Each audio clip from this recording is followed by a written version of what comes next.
The moment Israelis were waiting for. 13 captives finally arrived back safely, the result of a ceasefire deal that's been weeks in the making. The youngest to be released from captivity in Gaza, aged just 2, the oldest 85. All but one were taken from the same southern village of Nir Oz on October 7. It was a complex operation. Hamas first handed them over to the Red Cross in Gaza. They were then taken into Egypt, where they were met by a specialist Israeli force and medical experts.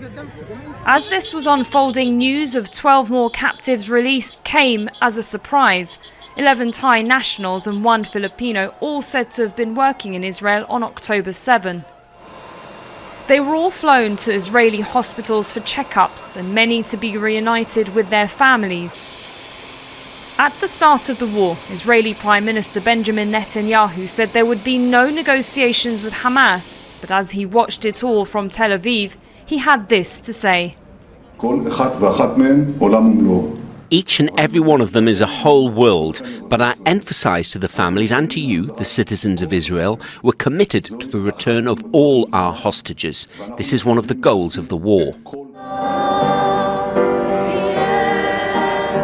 Just across the street from where he was speaking, in what has become known as Hostage Square, where relatives of those held captive have been camped for nearly 50 days, the mood soon changed to one of jubilation, even if temporary.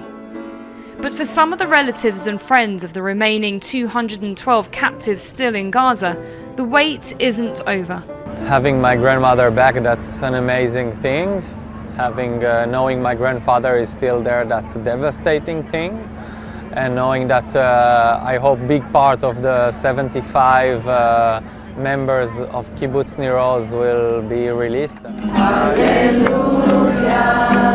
However, it's hopes and prayers, many have told us, that's helping them through a difficult time.